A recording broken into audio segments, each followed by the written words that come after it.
Videos edit பண்ணும்போது background மியூசிக்கை level பண்றது கஷ்டமா இருக்கா? Welcome to DD shorts. பேசினவங்க ஆடியோ இருக்கும்ல, அதை செலக்ட் பண்ணிக்கோங்க. இப்போ எசென்ஷியல் சவுண்ட் எஃபெக்ட் பேனலுக்கு போங்க. இல்லைன்னா விண்டோஸ்ல போய் எனேபிள் பண்ணிக்கோங்க. இப்போ எசென்ஷியல் சவுண்ட் எஃபெக்ட் பேனல்ல போய் டயலாக கிளிக் பண்ணிக்கோங்க. மறக்காம அந்த பேசினவங்களோட ஆடியோவை செலக்ட் பண்ணி கிளிக் பண்ணிக்கோங்க. இப்போ கீழே இருக்கிற மியூசிக் லேயர் இருக்கு பாத்தீங்களா, அதை செலக்ட் பண்ணிக்கோங்க. இப்போ மறுபடியும் எசென்ஷியல் சவுண்ட் எஃபெக்ட் பேனல்ல போய் மியூசிக் இருக்கு பாத்தீங்களா, அதை செலக்ட் பண்ணிக்கோங்க. டக்கிங் ஆப்ஷன் இருக்கு பாத்தீங்களா, அதுல போயிட்டு டக் அகைன்ஸ்ட்ல வந்து டயலாக் செலக்ட் ஆயிருக்கான்னு பாத்துக்கோங்க. அதுக்கப்புறமா கீழே இருக்கிற ஜென்ரேட் கீ ஃப்ரேமை போய் டக்குன்னு ஒரு கிளிக் பண்ணிருங்க. வாவ், ஆட்டோமேட்டிக்காவே நம்மளோட கீ ஃப்ரேம் ஜென்ரேட் ஆயிருச்சு. யூஸ்ஃபுல்லா இருக்கும் நம்புறேன். லைக் பண்ணி சப்ஸ்கிரைப் பண்ணிக்கோங்க.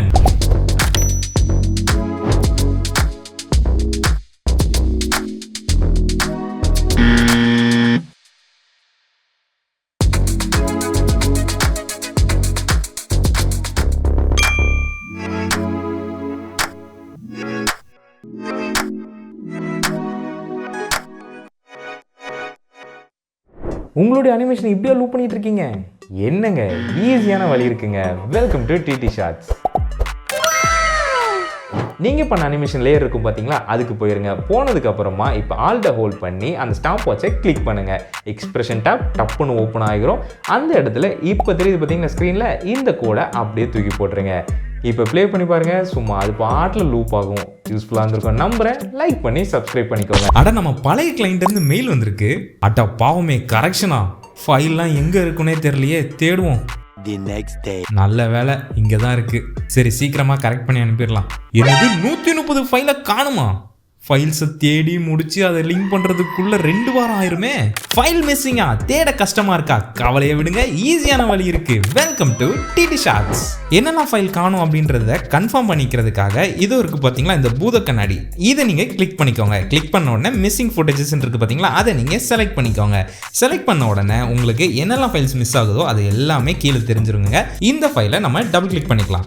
இந்த டப்பால இப்போ நீங்க டபுள் கிளிக் பண்ணீங்க பாத்தீங்களா, அந்த ஃபைலோட நேம் எங்க இருக்குதோ அந்த நேமை வச்சு அந்த ஃபைலை கண்டுபிடிச்சு செலக்ட் பண்ணி இம்போர்ட் கொடுத்துருங்க. நம்ம ஆஃப்டர் எஃபெக்ட்ஸே மற்ற எல்லா ஃபைலையும் கண்டுபிடிச்சு உங்களுக்கு கொடுத்துருவாங்க.